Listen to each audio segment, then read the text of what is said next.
আসসালামু আলাইকুম, আশা করি সবাই অনেক অনেক ভালো আছি। আমরা যে অধ্যায়টা আজকে রিভিউ করতে যাচ্ছি, আমরা হচ্ছে জিওলজির দ্বিতীয় অধ্যায় প্রাণী পরিস্থিতি হাইড্রাটাটি রিভিউ করবো। এটা হচ্ছে লেটেস্ট সংস্করণ, যেটা 23-এর শেষের দিকে মেবি বা 24-এর শুরুতে এই সংস্করণটা বের হয়। তো প্রথমত আসি হচ্ছে, আমরা একদম শর্টকাট করব, যা লাগবে তাই। কোন কালারটা নিলে বেটার হবে, মেবি লাল কালারটাই নিই। তো প্রথমত আসি, হাইড্রা হচ্ছে নিডারিয়া পর্বের প্রাণী। এরা হচ্ছে দ্বিস্তরী, যেহেতু 2 নাম্বার পর্বে থাকে তার মানে অবশ্যই এরা দ্বিস্তরী বা ডিপ্লোব্লাস্টিক। অন্যটি হচ্ছে, এখান থেকে টিনোফেরাটা পড়তে হবে, যে টিনোফেরা হচ্ছে আরেকটা ডিপ্লোব্লাস্টিক প্রাণী। ওকে। আব্রাহাম টেমলে পুনরুৎপত্তি ক্ষমতা আবিষ্কার করে, আর ক্যারোলাস লিনিয়াস হচ্ছে এর এই নাম দেন হচ্ছে, এর নামকরণ করে। তাহলে ক্যারোলাস লিনিয়াস নামকরণ করে, আমরা সবকিছু জানি যে নামকরণের সাথে ম্যাক্সিমাম জড়িত হচ্ছে ক্যারোলাস লিনিয়াস।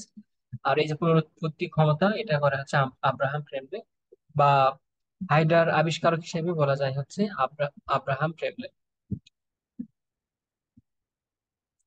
এখানে ইতিহাস কিছু লেখা আছে, আপাতত লাগবে না। এরপরে হাইড্রার হচ্ছে প্রজাতি। পৃথিবীতে হাইড্রার প্রজাতি আছে হচ্ছে অলমোস্ট 40টি। আর বাংলাদেশের হাইড্রার মধ্যে উল্লেখযোগ্য হচ্ছে 3টি। একটা হচ্ছে বাদামি বর্ণের, একটা হচ্ছে সবুজ বর্ণের, একটা হচ্ছে বর্ণহীন বা হচ্ছে হলুদ বাদামি। তো যেটা সবুজ বর্ণ, আমরা জানি সবুজ মানে হচ্ছে ওই ক্লোরোফিল, বা তাহলে এটা হবে ক্লোরোহাইড্রা ভিরিডিসিমা বা হাইড্রা ভিরিডিসিমা। তাহলে সবুজ যেটা, সেটা হচ্ছে ক্লোরোহাইড্রা ভিরিডিসিমা অথবা হাইড্রা ভিরিডিসিমা। এবং যেটা বাদামি বর্ণের, সেটা হচ্ছে অলিগ্যাকটিস বা হাইড্রা ফুস্কা। দেখো ফুস্কার কালারটা কি অলমোস্ট বাদামি, এই হিসেবে বলা যায় হচ্ছে হাইড্রা হাইড্রা ফুস্কা বা হচ্ছে হাইড্রা অলিগ্যাকটিস।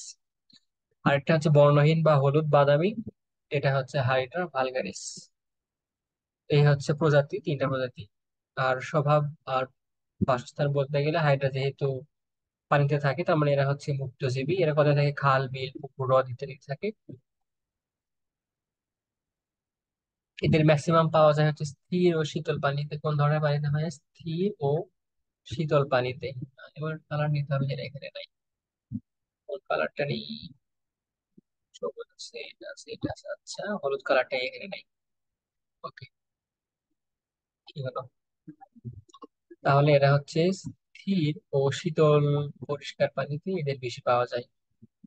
ঘোলা উষ্ণ পানি এদের হচ্ছে কম পাওয়া যায়।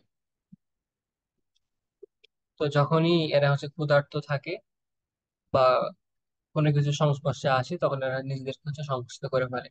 এরা হচ্ছে মাংসাশী বা কার্নিভোরাস, অর্থাৎ অন্যান্য প্রাণী, অবশ্যই এদের থেকে ছোট যে প্রাণীগুলো সেগুলোকে খায়, সেগুলোকে খেয়ে হচ্ছে জীবন ধারণ করে।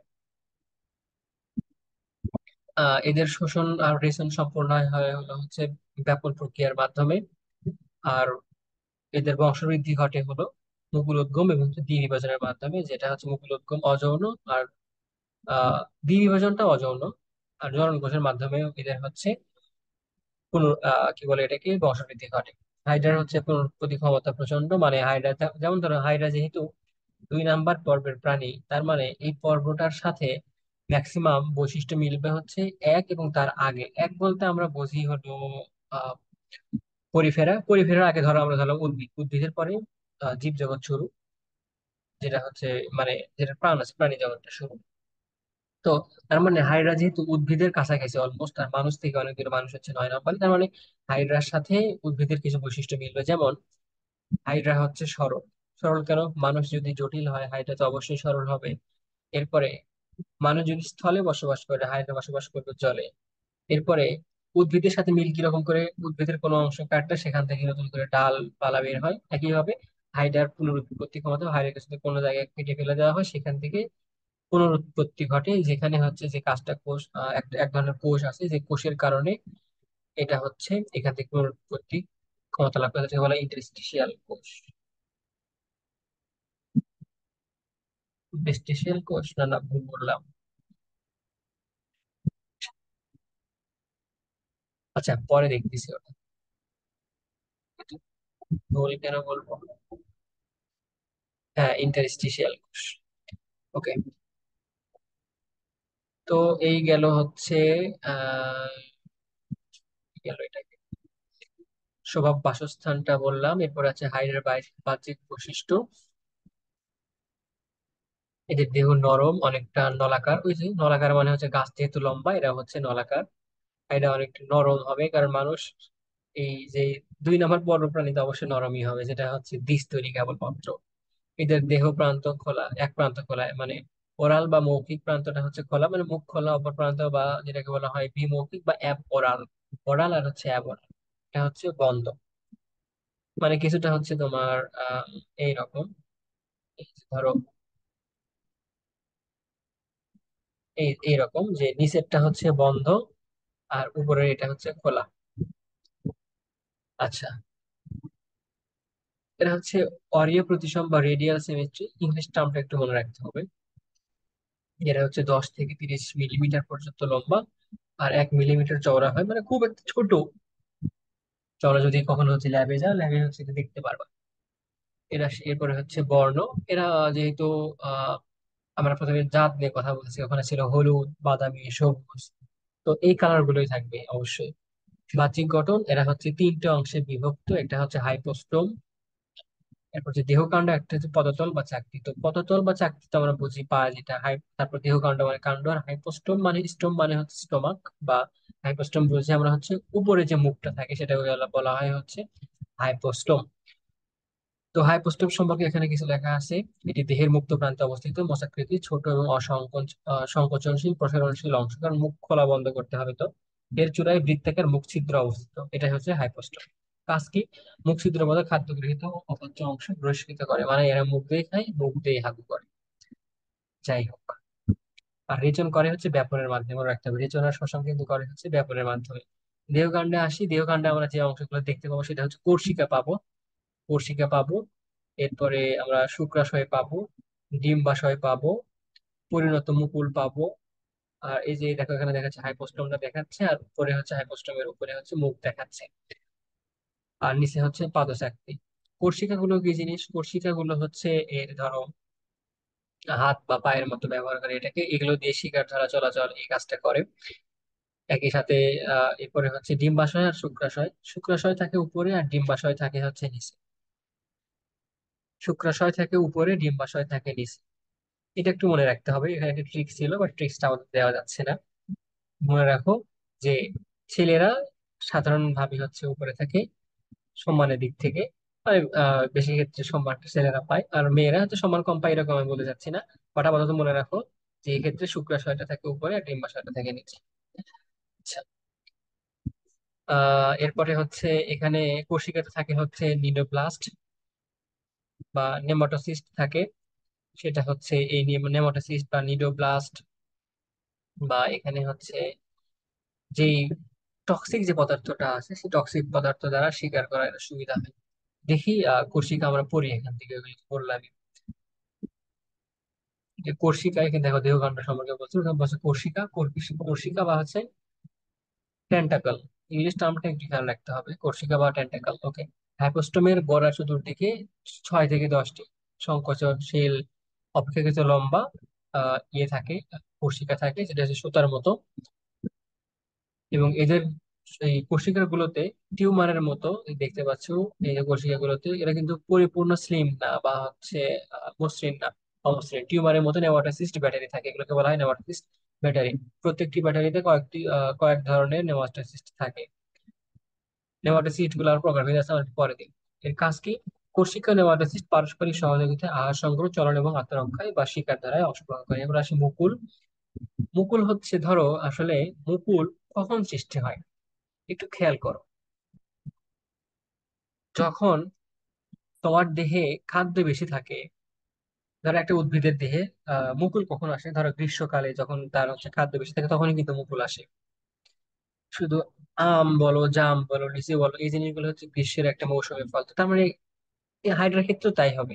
যখন গ্রীষ্মকালে এরা পর্যাপ্ত পরিমাণে খাবার পাবে, তখনই তো সে হচ্ছে কোনো একটা উপজাত হিসেবে বাইরে দিবে, সেটাই। তো একইভাবে মুকুলটাও এর তৈরি হয় হচ্ছে গ্রীষ্মকালে। আর তাহলে জননাঙ্গ কখন সৃষ্টি হয়? যখন এদের দেহে খাবারের ঘাটতি পড়ে। ধরো তোমার দেহ এখন খাবারের ঘাটতি পড়ছে, তখন তুমি কি করবা? যত অঙ্গ তোমার ভিতরে দেহে যত থেকে বের করে দিতে পারো, যত তুমি স্লিম থাকতে পারো, বাইরে বের করে দিতে পারলে তুমি এখন থেকে মানে হালকা লাগবে তোমাকে, কারণ তোমার ভিতরে তো খাবার নেই। ওই জিনিসটা থাকলে তোমার ওখানে হচ্ছে খাবার দিতে হবে। তো সেই কাজটা না করে এরা তখন করে কি, যখন খাবার পায় না, খাবার কখন পায় না, যদি গ্রীষ্মকালে খাবার পায়, গ্রীষ্ম আর বর্ষাকালে মোটামুটি খাবারের কোনো সমস্যা হয় না। যেমন আমরাও জানি যে আমাদের গ্রীষ্ম আর বর্ষাকালে হচ্ছে খাবার মোটামুটি সব ঠিকঠাকই পাই আমরা। কিন্তু দেখা যায় যে শীতকালে, হেমন্তকালে এদের হচ্ছে পানিতে অক্সিজেন কম থাকে বা পানিতে খাবার কম থাকে পারে, যার কারণে তখন হচ্ছে এরা খাবারের আহ সংকট দেখা যায়। তখন এরা এদের দেহ থেকে হচ্ছে শুক্রাশয় আর ডিম্বাশয় অতিরিক্ত অংশ হিসেবে বের করে দেওয়ার ট্রাই করে। তো এখন তাহলে মুকুল নিয়ে কথা বলা হয়েছে এখানে, যে মুকুল হচ্ছে গ্রীষ্মকালে যখন পর্যাপ্ত পরিমাণে আহার পাওয়া যায় তখন মুকুল সৃষ্টি হয়। এমন পরিবেশ দেহের প্রায় মধ্যবর্তী অঞ্চল থেকে এক বা একাধিক মুকুল সৃষ্টি হয়। এই মুকুলের কাজ হচ্ছে কি, নতুন হাইডা সদস্যের জন্ম দেয়। মুকুল উদ্গম হাইডার একটি অযৌনজনন প্রক্রিয়া। এরপরে হচ্ছে জননাঙ্গ। জননাঙ্গ হচ্ছে হেমন্ত ও শীতকালে দেহকাণ্ডের উপরে অর্ধাংশে এক বা একাধিক কোণাকার শুক্রাশয়, শুক্রাশয় হচ্ছে কোণাকার, আর ডিম্বাশয় হচ্ছে গোলাকার। মনে রাখতে পারবে, শুক্রাশয় কোণাকার, ডিম্বাশয় হচ্ছে গোলাকার। দেখো টেস্টিস আর হচ্ছে ওভারিস, ইংলিশ টার্মটা খেয়াল করতে হবে। কাজ কি? কাজ হচ্ছে জননাঙ্গ যৌন জননে অংশগ্রহণ করে। তো এদের জননটা আমরা যখন পড়বো তখন জননাঙ্গ সম্পর্কে আরো বেশি কিছু তথ্য আমরা জানতে পারবো। এরপরে আসি হচ্ছে পাদচাকতি। তো পাদচাকতিতে হচ্ছে কি কি থাকে, বা পেডাল ডিস্ক, দেহের নিম্ন প্রান্তে অবস্থিত গোল চাপা অংশটি হচ্ছে পাদচাকতি বা পদতল। এদের কাজ কি? তলে কোনো একটা তলের সাথে লেগে থাকা, তারপর বুদবুদ সৃষ্টি করে এরা পানিতে ভেসে ওঠে। মানে যখন নিচে হচ্ছে বুদবুদ সৃষ্টি করে, তখন এই গ্যাস ভিতরে থাকার কারণে সেগুলো হচ্ছে উপর দিকে উঠে আসে, এরা তখন উপরে তখন ভেসে ওঠে। এটা এমন এতটা ভারী না যে হচ্ছে বুদবুদের সাথে উঠে আসতে পারবে না। যেরকম হচ্ছে মানুষ, দেখো না অনেক কার্টুনে দেখা যায় যে বেলুন উড়িয়ে হচ্ছে আকাশে উড়ে যাচ্ছে, ঠিক এরকম করে চলে। তো চাকতির ক্ষণপথ গঠনকারী কোষের সাহায্যে গ্লাইডিং চলন সম্পন্ন হয়। তাহলে চাকতির আবার এরা হচ্ছে ক্ষণপথ গঠন করে। ক্ষণপথ মানে কি? আমরা অ্যামিবার ক্ষণপথটা পড়ছিলাম। অ্যামিবার ক্ষণপথটা হচ্ছে মানে ক্ষণস্থায়ী একটা পা সৃষ্টি করে। তো এই চাকতিটা বা পেটাল ডিস্কটা এরা হচ্ছে মাঝে মাঝে ক্ষণপথ সৃষ্টি করে। করে এরা হচ্ছে আহ ক্ষণপথ সৃষ্টি করলে কিরকম করে চলবে তোমাকে, কিরকম করে বলি। এটা হচ্ছে গ্লাইডিং চলন বা হামাগুড়ি চলন। আচ্ছা, এরপরে হচ্ছে দ্বিস্তরী বা ডিপ্লোপ্লাস্টিক প্রাণী কেন বলা হয়? এরা হচ্ছে, এদের দুইটা স্তর আছে। একটা হচ্ছে, দেখো ভ্রূণ অবস্থায় যেসব প্রাণীর দেহ প্রাচীরে কোষগুলো কেবলমাত্র অ্যাক্টোডার্ম এবং হচ্ছে অ্যান্ড্রোডার্ম নামক দুই স্তর দিয়ে বিন্যস্ত থাকে, সেগুলোকে বলা হয় দ্বিস্তরী বা ডিপ্লোপ্লাস্টিক। অর্থাৎ অ্যাক্টোডার্ম আর এন্ডোডার্ম আছে। অ্যাক্টো মানে হচ্ছে বাহিরে আর এন্ডো মানে হচ্ছে ভিতরে। কিন্তু এদের হচ্ছে মেসোডার্মটা নাই, বা দুইটার মাঝখানে যে স্তরটা সেটাই নাই। তবে মেসোডার্মটা না থাকলে এদের হচ্ছে মিসোগ্লিয়া থাকে, যেটা হচ্ছে অকোষীয় জেলির মতো। এই অ্যাক্টোডার্ম আর হচ্ছে মেসোডার্মের মাঝখানে। কারণ কি দেখো, অ্যাক্টোডার্ম আর মেসোডার্মে, ধরো আমি যদি একটু দেখাই যে এটা হচ্ছে অ্যাক্টোডার্ম, আর এটা হচ্ছে অ্যান্ডোডার্ম। ওকে, তো এই দুইটার মাঝখানে যদি আমরা একটু জেলি দিই, জেলির মতো কোনো একটা কিছু দিই, ধরো এটা হচ্ছে সেই মেসোগ্লিয়া বা জেলি। এবার যখন এরা চলাচল যখন করবে, ধরো এই হচ্ছে একটা হাইড্রা, এই যখন, না ধরো এইরকম একটা হাইড্রা, এই যে চলাচল করার সময় এইরকম বিভিন্ন পজিশন নিবে। তো দেখো, এক প্রান্ত হচ্ছে প্রসারিত হয়ে উপরের প্রান্ত প্রসারিত হচ্ছে, নিচের প্রান্ত হচ্ছে সংকুচিত হচ্ছে। তো যদি এরকম প্রসারিত সংকুচিত হতে চায়, এরকম বাঁকা টাকা হতে চায়, তখন এরকম এই দুইটা স্তরের মধ্যে কি সংঘর্ষ লাগবে না? সংঘর্ষ লাগবে। তো যদি এর মাঝখানে যদি আমরা আঠা বা অকুশিয়ে জেলি দিতে পারি, তাহলে কি হবে, এদের মাঝখানে সংঘর্ষটা লাগবে না। যার কারণে এদের মধ্যে আসলে এই বেসিক্যালি এটা দেয়া হয়। যাই হোক, এটা মুখ্য বিষয় না, মনে রাখতে পারলেই হলো। হাইডার হচ্ছে অন্তর্গঠন নিয়ে এখন কথা বলি। হাইডার অন্তর্গঠন মূলত দুইটা অংশ নিয়ে গঠিত, একটা হচ্ছে দেহ প্রাচীর এবং হচ্ছে সিলিন্ডার। তার মানে এদের দেহের প্রাচীর আর ভিতরে সিলিন্ডার বা গহ্বর ছাড়া আসলে কিছুই নাই। দেখো, এই দেহ প্রাচীর দেখা যাচ্ছে, এইগুলো হচ্ছে দেহ প্রাচীর, আর ভিতরে যে ফাঁকা জায়গাটা এটাকে বলা হয় হচ্ছে সিলিন্ডার। দেখাচ্ছে, আমরা আরো কয়েকটা অঙ্গ এখান থেকে দেখবো। আমরা, এটা হচ্ছে মুখ দেখাচ্ছে, মুখ। এরপরে কোর্সিকা গুলো দেখাচ্ছে। এরপরে এপিডার্মিস বা বাহিরের ত্বক দেখাচ্ছে। এরপরে হচ্ছে গ্যাস্ট্রোডার্মিস, মানে হচ্ছে দেখো এই এই এই কোষগুলোকে, যেগুলো ভিতরের কোষ, যেগুলো যেগুলো হচ্ছে আমাদের এই খাদ্যর সাথে রিলেটেড যে কোষগুলো পাবো সেগুলোকে আমরা তখন বলবো যে গ্যাস্ট্রোডার্মিস। পরে আসতেছি এগুলো নিয়ে। এরপর হচ্ছে মেসোগ্লিয়া, মানে দুই স্তরের মাঝখানের যে হচ্ছে আঠাটা বা কোষ, জেলিটা, সেটাকে বলা হয় মেসোগ্লিয়া। এরপরে মুকুল, এরপরে সিলেন্টারন বা গহ্বর। এরপরে হচ্ছে গ্রন্থি কোষ দেখাচ্ছে। গ্রন্থি কোষ মানে হচ্ছে এখান থেকে কিছু হরমোন বা এনজাইম নিঃসৃত হয়। এরপরে নিচে যাচ্ছে পদচাকতি। এরপরে ডিম্বাশয়, যেটা মেইনলি গোলাকার, আর শুক্রাশয় হচ্ছে কোণাকার। এরপরে এখানে এই পাশের চিত্রে হাইড্রার প্রস্থচ্ছেদ দেখাচ্ছে, এটা দেখালো হচ্ছে লম্বচ্ছেদ। প্রস্থচ্ছেদে আমরা কি কি পাবো? দেখো, হাইড্রা যেহেতু পানির মধ্যে চলাচল করে, তো এদের আবরণটা শেষে যদি কিউটিকলটা না থাকে, তার মানে দেহের ভিতরে পানিটা ঢুকে আসবে। কিউটিকল হচ্ছে একটা মোমের আবরণ। তো যখনই কিউটিকলটা দিব, তখন এদের দেহের ভিতরে পানি ঢুকবে না বা সহজে পানি বের হবে না। যার কারণে আমরা এখানে হচ্ছে কিউটিকলটা দিব। এরপরে যেহেতু এই মিসোডার্ম আর এন্ডোডার্ম এরা হচ্ছে কোষ, এরা তার মানে এদের হচ্ছে পেশি আবরণী কোষ দরকার। এখানে পেশি আবরণী কোষ আছে, গঠন তো করতে হবে। এরপরে মিসোগ্লিয়া থাকে। এরপরে এদের ভিতরে হচ্ছে ফ্লাজেলীয় কোষ থাকে। এই ফ্লাজেলীয় কোষগুলো খাবার নাড়াচাড়া করতে করতে খাবারকে ভেঙে ফেলে। এরপরে দেখাচ্ছে হচ্ছে নিডোসাইট। নিডোসাইটে যে বিষাক্ত কোষ থাকে যার মধ্যে, বা বিষ থাকে যেটার মধ্যে। এরপরে ইন্টারস্টিশিয়াল কোষ। ইন্টারস্টিশিয়াল কোষ মানে হচ্ছে যে কোষটা নতুন কোনো পুনরুৎপত্তি ক্ষমতা, যেটা যে কোনো একটা অঙ্গ বা কোনো একটা কোষ নষ্ট হয়ে গেলে এখান থেকে নতুন করে কোষটা সৃষ্টি হয়। আর সংবেদী কোষ, সংবেদী কোষটা কি করে? এরা হচ্ছে স্পর্শ বা বাইরের যে কানেকশনটা ঠিকঠাক রাখার জন্য এটাকে বলা হয় সংবেদী কোষ। তো এখানে দেখো, এখানে দুইটা অংশ দেখাচ্ছে। একটা হচ্ছে এপিডার্মিস, একটা হচ্ছে গ্যাস্ট্রোডার্মিস। গ্যাস্ট্রোডার্মিস মানে হচ্ছে সিলিন্ডারের আমাদের হচ্ছে পরিপাকের সাথে রিলেটেড যে জিনিসগুলো, সেগুলোকে বলা হয় গ্যাস্ট্রোডার্মিস। আর এপিডার্মিস মানে বাইরের ত্বক। দেখো, বাইরের ত্বকে কি কি আছে? যেহেতু চলাচল করে, তার মানে পেশি থাকতে হবে, ইন্টারস্টিশিয়াল কোষ থাকতে হবে, পুনরুৎপত্তি করা দরকার। বাইরে থেকে সংবেদন নেওয়ার জন্য সংবেদী কোষ থাকতে হবে। এরপরে স্নায়ু থাকতে হবে। এই সংবেদ যে ইয়াটা নিল, যে অনুভূতিটা নিল, সেটা তো স্নায়ুর মাধ্যমে স্থানান্তর করতে হবে। এরপর হচ্ছে গ্রন্থি কোষ, যেখান থেকে হরমোন এনজাইম এগুলো নিঃসৃত করবে।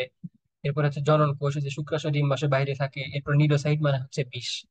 দেখো, এখানে পাশের চিত্রে দেখা যাচ্ছে যে কোনটা পেশি আবরণী কোষ, এটা হচ্ছে পেশি আবরণী কোষ।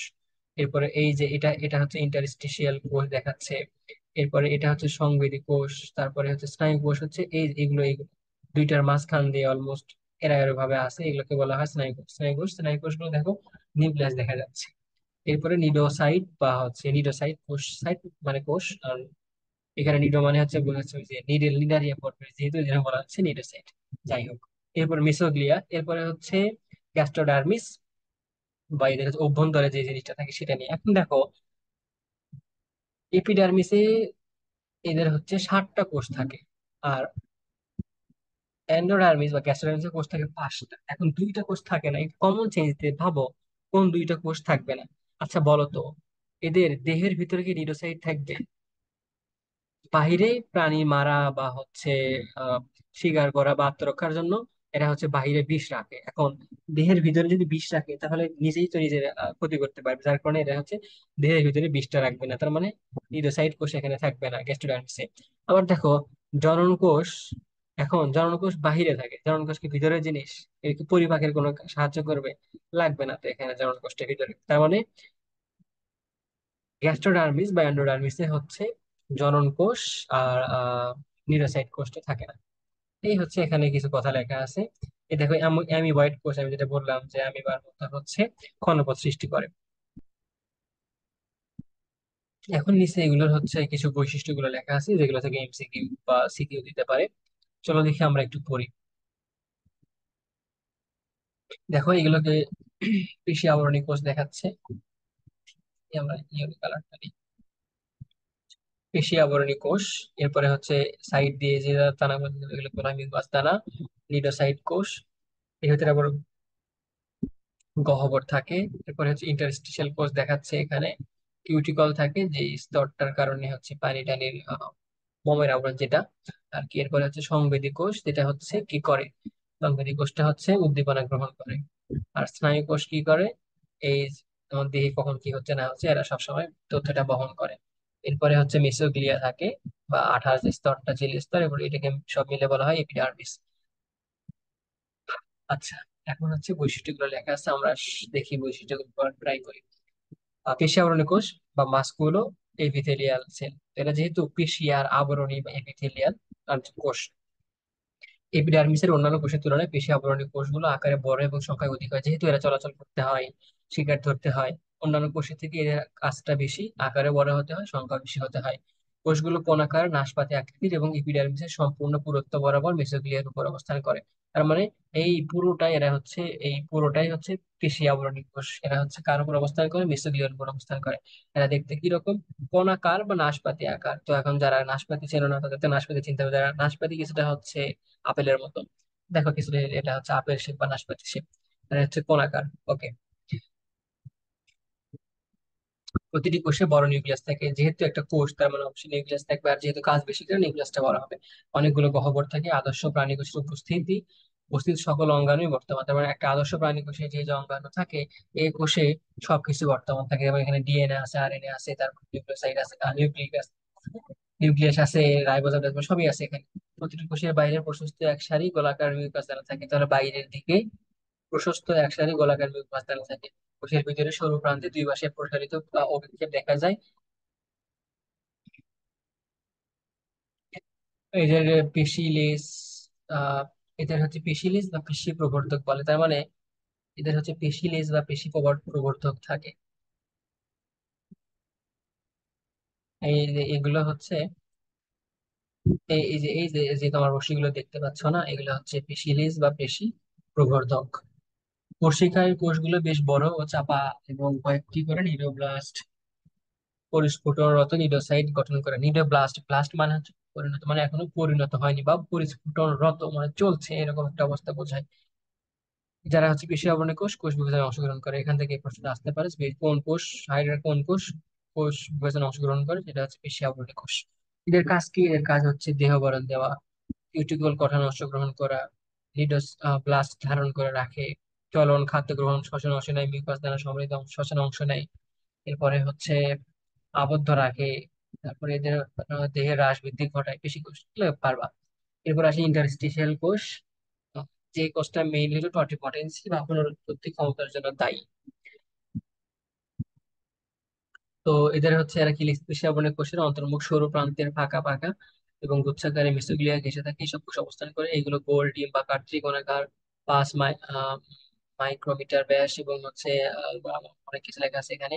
সুস্পষ্ট নিউক্লিয়াস, মসৃণ এন্ডোপ্লাজম এবং জালিকা এগুলো হচ্ছে যুক্ত থাকে। তার মানে যেহেতু কোষ, তার মানে মোটামুটি সবই থাকে, কি থাকে না এগুলো দরকার নেই। এরা হচ্ছে বৃদ্ধি এলাকা গঠন করে। এরা কি করে? বৃদ্ধি এলাকা গঠন করে, এটা মনে রাখতে হবে। এদের কাজ কি? এসব কোষ প্রয়োজনে অন্যান্য যে কোনো ধরনের কোষে পরিণত হতে পারে, বহিঃত্বকীয় কোষ পরিণত হয়, পুনরুৎপত্তি ও মুকুল সৃষ্টি করে। তার মানে এরাই কিন্তু মুকুল সৃষ্টি করে, যেহেতু এরাই সবকিছু করতে পারে।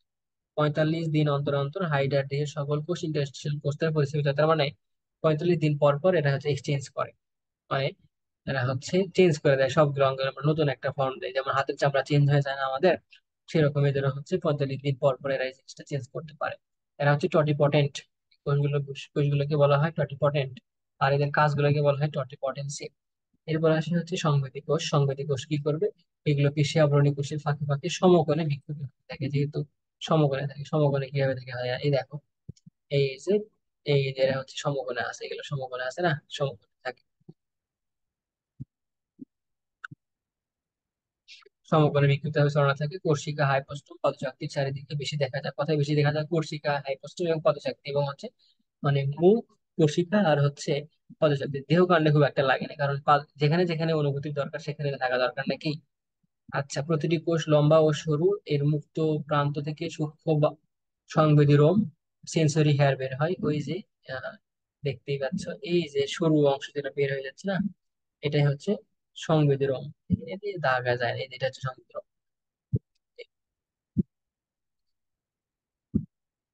এখানে দেখা যাচ্ছে যে সংবেদী রোম আছে। এটা হচ্ছে স্নায়ু রোম, আর স্নায়ুর সাথে যে কানেকশনটা করবে। আর এটা হচ্ছে নিউক্লিয়াস দেখাচ্ছে। এবার আমরা এগুলো পারি, খুব একটা সহজ হয়ে যাচ্ছে। এবং হচ্ছে অপর প্রান্তে গুটিকাময় নোডিউল যুক্ত সূক্ষ্ম তন্তু নির্গত হয়ে স্নায়ুতন্ত্রের সাথে যুক্ত হয়। এই দেখো, এগুলো হচ্ছে স্নায়ু, এগুলো হচ্ছে নোডিউল তৈরি করে স্নায়ু যুক্ত হবে। এবার আসে স্নায়ু কোষ। এদের কাজ কি দেখো? সাংগঠনিক কোষের কাজ হচ্ছে আলো, তাপ প্রভৃতি গ্রহণ করা। স্নায়ু কোষটাও বললাম যে হচ্ছে, দেখো স্নায়ু রোম, এরপরে হচ্ছে নোডিউল তৈরি করলো, আমার কার্বোহাইড্রেট, স্নায়ুরোম, নলিউ, তারপরে হচ্ছে নিউক্লিয়াস দেখাচ্ছে দেহ কোষ, মানে স্নায়ুকোষটা যেরকম হয় গঠনটা যেরকম সেরকমই আছে। এসব কোষ হচ্ছে মিসোগ্লিয়া ঘেঁষে অবস্থান করে, অনিয়মিত আকার বিশিষ্ট দেহ কোষ বা দুই বা ততোধিক অনিয়মিত সূক্ষ্ম শাখা থেকে সূক্ষ্ম রোম তন্তুগুলো পরস্পর মিলে স্নায়ু জাল গঠন করে। স্নায়ু জাল গঠন করে কি? স্নায়ুকোষ। কাজ হচ্ছে কি, সংবেদী কোষ সংবেদী উদ্দীপনা দেহের বিভিন্ন অংশে সরবরাহ করে। গ্রন্থি কোষ, এগুলো ক্ষরণকারী দানা বিশিষ্ট এক ধরনের, পরবর্তীতে লম্বা আকৃতি, এরা হচ্ছে ক্ষরণকারী দানা বিশিষ্ট এক ধরনের পরিবর্তিত লম্বাকার এপিডার্মাল কোষ। এটা হচ্ছে এপিডার্মাল কোষ। মুখ ছিদ্রের চারদিকে ও পাদচারদিকে প্রচুর পরিমাণে গ্রন্থি কোষ পাওয়া যায়। মুখ ছিদ্রের চারদিকে কি দেওয়ার জন্য? মুখ ছিদ্রে যখন খাবারটা ঢোকে তখন তো হচ্ছে পিচ্ছিল করতে হবে, বা একে হচ্ছে কিছু ক্ষরণ করতে হবে। পাদচারদিকে ক্ষরণ করতে হবে, ওই যে ইয়ে বললাম আমরা হচ্ছে বুদবুদ সৃষ্টি করে বললাম। কি কি ক্ষরণ করে দেখো, এরা হচ্ছে মিউকাস ক্ষরণ করে গ্রন্থি কোষ। মিউকাস এক ধরনের হচ্ছে আঠালো পদার্থ বা পিচ্ছিল পদার্থ।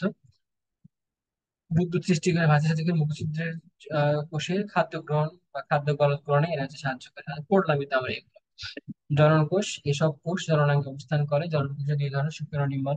পরিণত শুক্রাণু অতি ক্ষুদ্র এবং নিউক্লিয়াস যুক্ত একটি স্ফীত মস্তক, সেন্ট্রিওল যুক্ত এবং সংকীর্ণ মধ্যখণ্ড বা লম্বা বিসরণ বিসরণক্ষম লেজ দিয়ে গঠিত হয়। কি কি তাহলে? হচ্ছে স্ফীত মস্তক, সেন্ট্রিওল যুক্ত, সংকীর্ণ মধ্যখণ্ড, লম্বা বিচরণক্ষম লেজ নিয়ে গঠিত। পরিণত ডিম্বাণুটি বড় ও গোল। এই যে পরিণত ডিম্বাণুটি হচ্ছে বড় আর গোল। তিনটি পোলার বডি যুক্ত থাকে, মানে একটি কার্যকর থাকে এবং বাকি তিনটি নষ্ট হয়ে গেলে সেটাকে বলা হয় পোলার বডি। কাজ কি? যৌন জারণে অংশগ্রহণ করা। এরপর নিউরোসাইট, সব থেকে ইম্পর্টেন্ট যেটা ছিল আমাদের, হাইডার পদতল ছাড়া পদতল ছাড়া বহিঃত্বকে সর্বত্র, বিশেষ করে কোষিকার পেশি আবরণী কোষের ফাঁকে ফাঁকে এসব কোষের ভিতরে নিউরোসাইট অনুপ্রবিষ্ট থাকে। কোষগুলো গোল, ডিম্বাকার, পেয়ালাকার ইত্যাদি হতে পারে, কোনো সমস্যা নেই। পেঁচানো সুতাযুক্ত নেমাটোসিড বহন করে। গহ্বরটি ওপারকুলাম ঢাকনা দেয়। ওপারকুলাম মানে হচ্ছে ঢাকনা, ওয়ান কাইন্ড অফ ঢাকনা। এই ঢাকা আদর্শ নেমাটোসিস্টের সুতার গোড়ায় তিনটি বড় কাঁটা বা বার্ব থাকে। আমরা দাড়িকে বলি বার্ব, তো এদের হচ্ছে এই কাঁটা থাকে, এবার বার্ব বলা হয়। এবং গহ্বরটি হিপ্নোটক্সিন, হিপ্নোটক্সিন মানে হচ্ছে অবশ করা গ্যাস, টক্সিন বা বিষ যেটা, সেটা হিপ্নোটক্সিন নামক বিষাক্ত রসে পরিস্ফুটনরত নিডোসাইটকে নিডোপ্লাস্ট বলা হয়। কাজ কি? শিকার ধরা, চলার সংশোধন করা। এরপরে হচ্ছে প্রাণীকে অসাড় করে দেওয়া হয়েছে, হিপ্নোটক্সিন মানে অবশ করে দেয়। আচ্ছা, এবার আসি হচ্ছে আদর্শ নিউরোসাইটের গঠন, এখান থেকে শিখেও আসে। আর নিউরোসাইটের এখান থেকে আমরা হচ্ছে কি কি করবো, আবরণটা পড়বো। আর হচ্ছে আহ চিত্রটা অবশ্যই ইম্পর্টেন্ট, চিত্রটা অবশ্যই ইম্পর্টেন্ট। দেখো, নিডোসিল, ওভারকুলাম বা ঢাকনা, এই যে বার, বার বা শ্যাফট দেখাচ্ছে, এই যে বার বা হচ্ছে কাঁটা। এরপরে হচ্ছে নেমাটোসিস্ট বা সুতা যেটা, সরি সিস্ট, নেমাটোসিস্ট এটাকে বলা হচ্ছে নেমাটোসিস্ট। সিস্ট মানে হচ্ছে থলি, পেঁচানো সূত্রক থাকে। এরপরে পেশি পেশি তন্তু দেখাচ্ছে এখানে, সাইটোপ্লাজম আছে, নিউক্লিয়াস আছে, সমস্যা নেই। দেখো এখান থেকে আরো ভালোভাবে দেখাচ্ছে, এটা হচ্ছে উন্মুক্ত সূত্রক। ঢাকনাটা খুলে গেল, এটা যে ব্যবহার করা হয়েছে। এরপরে দেখো বারবিওল দেখা যাচ্ছে। এই মানে বার থেকে যখন কোনো, আমরা জানি কোনো ওয়ার্ডের সাথে যদি ওল যুক্ত হয় সেটা ছোট বোঝায়। বার বেশি হচ্ছে বারবিওল। তারপর হচ্ছে বার্ড বা শ্যাফট। এই যে বার্ড মানে কি, হচ্ছে ধরো গরুর যেখান থেকে আমরা হচ্ছে দুধ দোয়াই ওটাকে বলা হয় পাট। তো দেখো কিছুটা হচ্ছে এরকম ওই গরুর পাটের মতো, এটা যেন এখানে বলা হয় পাট বা শ্যাফট। এরপর হচ্ছে নেমাটোসিস্ট বা যার মধ্যে বিষটা থাকে আর কি, এটা থলি। এরপর হচ্ছে ল্যাসো, ল্যাসো দেখো এরকম পেছানো পেছানো থাকে, সাইটোপ্লাজম, নিউক্লিয়াস। তো এগুলো হচ্ছে আর ব্যাখ্যা ট্যাখ্যা করলাম না, নিজে একটু করে নিও। নিউরোসিলটা হচ্ছে ট্রিগারের মতো কাজ করে এখানে। নিউরোসিলে যখন কোনো কিছু আঘাত লাগে তখন সেটা হচ্ছে খেচাং করে ছেড়ে দেয়, দিয়ে কি করে ওভারকুলাম খুলে যায়। তখন এই থেকে, এর ভিতর থেকে সুতাটা বের হয়ে গিয়ে ওই প্রাণী বা হচ্ছে ওকে ধরে ফেলে তখন। নেমাটোসিস্টের প্রকারভেদ: স্টিনোটিল বা পেনিট্রেন্ট। এখানে এই প্রকারভেদটা চিকে বাসার জন্য অনেক গুরুত্বপূর্ণ। এরপরে হচ্ছে ভলভেন্ট বা ডেসমোনিম। এগুলো ইংলিশ টার্ম পড়তে হয়, সো হঠাৎ করে যদি মেডিকেল বা তোমার এইচএসসি পরীক্ষাতে মিনিংটা দিয়ে দেয় তখন পেছে বলে যাবো তখন। এরপর হচ্ছে স্টেপটোলিন, লুটিন্যান্ট, এবং হচ্ছে কি বলছে হর্মোট্রিকাস, আইসোরাইজা, আগে বলেছিল।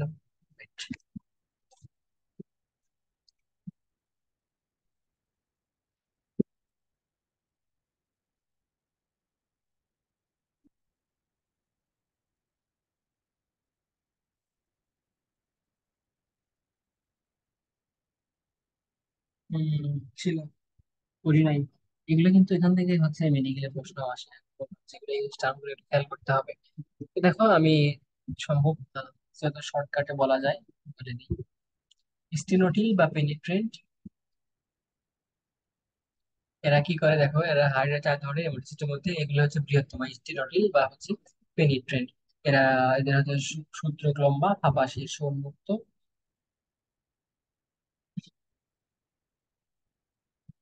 এর ভিতরে হচ্ছে হিপনোটক্সিনটা থাকে, বিষাক্ত তরল থাকে।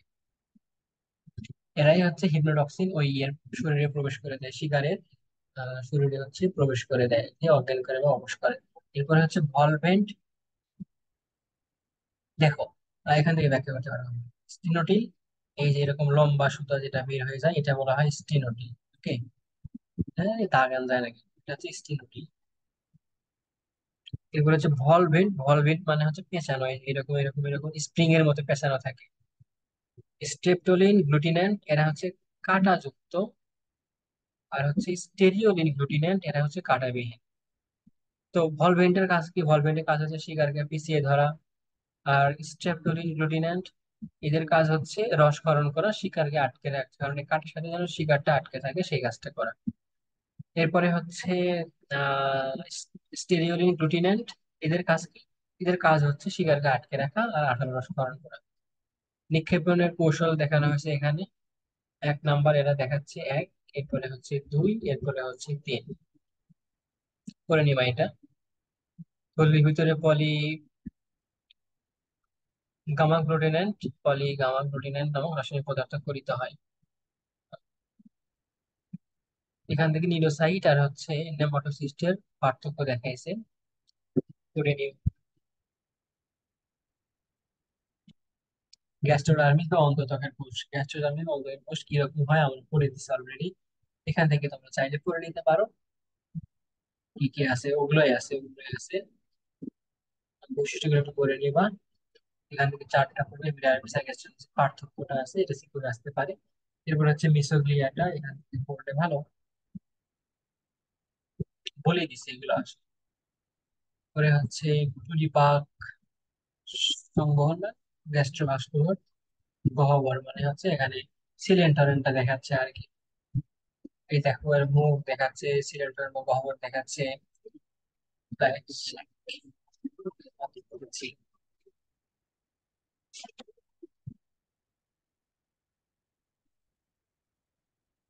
এখানে দেখো একটা সিকিউরিটি ক্লাস আছে না, যেগুলো মার্ক করা লাইন আছে, এগুলো খেয়াল করতে হবে। সিরম আর সিলিন্ডারের মধ্যে পার্থক্য দেখাচ্ছে, দেখে নিবা। সিলোম হচ্ছে শুধুমাত্র গহ্বর, যেটা খাদ্য গ্রহণ খাদ্যের প্রক্রিয়ার সাথে অংশগ্রহণ করতে পারে নাও পারে, বাট সিলিন্ডার অবশ্যই এটা হচ্ছে খাদ্য প্রক্রিয়ার সাথে যুক্ত। এন্টারন অবশ্যই যেটা থাকবে।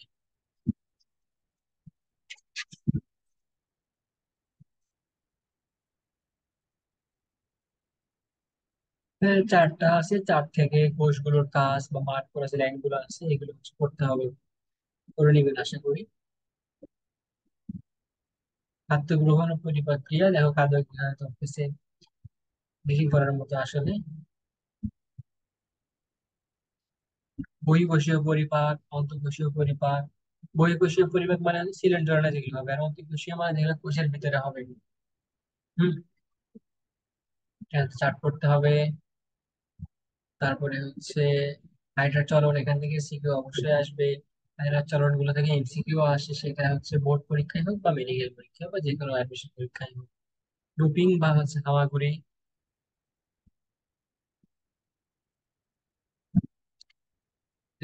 এটা এই লুপিং আর হচ্ছে সমারসল্টিং, এই দুইটা হচ্ছে সিকিউ আসে। লুপিং আর সোমার সর্টিং ভালো করে পড়তে হবে। বলে দিই, ধরো তুমি যখন পার্থক্য দিয়ে বলে দিই এখন। সর্টিং, এরপরে হচ্ছে গ্লাইডিং বা এমিবোয়েড চলন, ওই আমরা যেখানে পাদচাকরি যেটা পাইছিলাম। এরপরে সাঁতার বা সুইমিং, এরপরে হামাগুড়ি বা হচ্ছে ক্রলিং, এরপরে হচ্ছে এটাকে বলা হয় আরোহণ বা অবরোহণ, এরপরে হাঁটা বা ওয়াকিং, দেহের সংকোচন প্রসারণ, ডুবা বা হচ্ছে গ্রোয়িং। এটা হচ্ছে অনিচ্ছাকৃত চলন, এটা আসতে পারে যে অনিচ্ছাকৃত চলন কিন্তু হচ্ছে ডুবা। আচ্ছা, এখানে হচ্ছে লুপিং আর সোমারসল্টিং এর মধ্যে পার্থক্য দেখানো হয়েছে। দেখো, লুপিং হচ্ছে বিশেষ চলন আর সোমারসল্টিং হচ্ছে সাধারণ চলন। সাধারণে হচ্ছে দ্রুত গতি সম্পূর্ণ, আর লুপিং হচ্ছে ধীর গতি সম্পূর্ণ। আহ এরা হচ্ছে দীর্ঘতম পথ, এটা ব্যবহার করে লুপিং, আর স্বল্প পথ ব্যবহার করে হচ্ছে সোমারসল্টিং। স্বল্প সোমারসল্টিং মনে রাখবা, সোমারসল্টিং বা ডিগবাজি, আর লুপিং বা হচ্ছে হামাগুড়ি। দেখো, যখন স্বল্প বা সোমারসল্টিং, এটা খেয়াল করতে হবে। এখন ধরো তুমি অনেক দূরের পথে যাবা, অনেক দূরের পথে যাওয়ার জন্য তুমি যদি প্রথম থেকে দ্রুত দৌড়ানো শুরু করো, যেমন ধরো যখন 1000 মিটার বা হচ্ছে 2000 মিটারের দৌড় হয়, তখন সেই দৌড়গুলোতে কি হয়, প্রথমে ধীরে ধীরে ধীরে ধীরে যায়, কারণ সবগুলো পাক তো দিতে হবে, 4-5 পাক তো দিতে হবে। আর যখন সেটা 100 মিটারের দৌড় প্রতিযোগিতা হয়, তখন কি করে, আস্তে অনেক দূরে দৌড়ায়। তার মানে যখন দূরত্বটা কম, স্বল্প যখন দূরত্ব, তখন সেটা হবে হচ্ছে আহ ডিগবাজি দিয়ে যাবে, সেই গতিটা হবে দ্রুত। তারপরে স্বল্প দূরত্ব, গতি বেশি। আর অনেক দূরত্ব দীর্ঘ পথ, সেখানে হবে হচ্ছে গতি কম বা মন্থর। তো যখন এরকম অনেক পথ দিয়ে যাবে, সেটা কি নর্মাল থাকবে না? সাধারণভাবে আমরা চলাচল করি, সেটা হচ্ছে তো নর্মাল নয়, নয়, সেটা তো নর্মালি। আর যখন আমরা অনেক সময় নিয়ে যাব, তখন সেটা হবে বিশেষ চলন। তো লুপিং এ লুপ সৃষ্টি হয় একটা, আর সমারসল্টিং এ লুপ সৃষ্টি হয় হচ্ছে দুইটা। তারপরে সমারসল্টিং এর ক্ষেত্রে যেহেতু দ্রুত যাবে, এরা হচ্ছে একবার ডিগবাজি দিয়ে, এরা হচ্ছে এদের দেহের 2 গুণ দূরত্ব অতিক্রম করে। দ্রুত যেতে গেলে তো ভালো, 2 গুণ দূরত্ব অতিক্রম করলে আর ভালো। আর লুপিং এ কি হয়, যেহেতু আসতে যায়, তার মানে এরা হচ্ছে অর্ধেক দূরত্ব অতিক্রম করে। সমাজ গেল না? ওকে, হাইড্রোজেন শ্বসন, শ্বসনটা হচ্ছে ব্যাপন, দুই উপায়, একটা হচ্ছে এপিডার্মিসের মাধ্যমে, একটা হচ্ছে গ্যাস্ট্রোমিসের মাধ্যমে, গ্যাস্ট্রোমিস আর কি জিনিস। তারপরে নিয়ে হাইডার রেসন সম্পর্কে লেখা আছে, হাইডার উত্তেজিতা সম্পর্কে লেখা আছে, এগুলো রিডিং করার মতো আসলে। তারপরে হাইড্রা স্নায়ুতন্ত্র, হাইড্রার জনন আমরা পড়ছি এগুলো আসলে। প্রথম দিকে মুঘল মুঘল সৃষ্টি কিভাবে হয় লেখা আছে, পড়ে নিবা। হাইড্রার স্বাভাবিক মৃত্যু নেই, কারণ কি, এদের হচ্ছে ইন্টারস্টিশিয়াল প্রসেস। তাহলে মরে কিভাবে এরা, যখন খাদ্য ভাব দেখা যায় তখনই মরে, প্রতিকূল পরিবেশে গেলেই মরে। এরপরে হচ্ছে হাইড্রা জনন, এটা হচ্ছে ক্রিয়াশীল। শুক্রাশয় ডিম্বাশয়, এখান থেকে এরা হচ্ছে কিভাবে করে।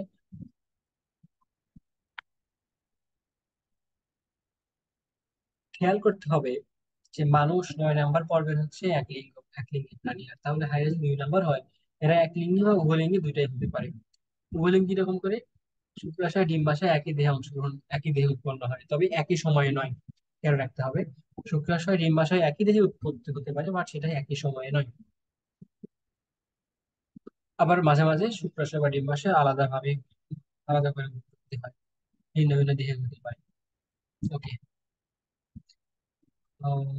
গ্যামেটোজেনেসিস, তারপরে এগুলা এগুলা ব্লা ব্লা ব্লা ব্লা ব্লা।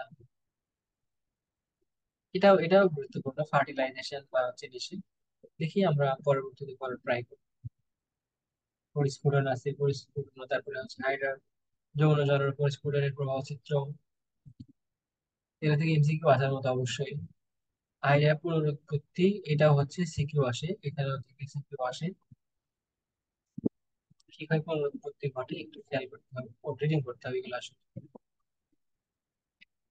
হাইড্রার শ্রম বন্টন বা কোন কোষ কোন কাজ করে, এদের হচ্ছে কাজটা ভাগ করে দিছে, সেটা এখানে লিখছি। এরপরে হাইড্রার মিথজীবিতন, এটা হচ্ছে সিম্বায়োসিস করে, কার সাথে করে, এরা হচ্ছে শৈবালের সাথে সিম্বায়োসিস করে। সুক্লোরা,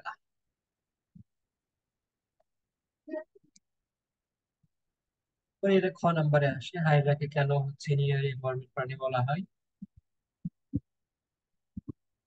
তারপরে এগুলা এগুলা আছে ব্যবহারিক। এই হচ্ছে মোটামুটি আহ হাইড্রা সম্পর্কে সাধারণ আলোচনা। তো পরবর্তীতে দেখি আমরা ট্রাই করবো আর কিছু কিছু অংশ আলোচনা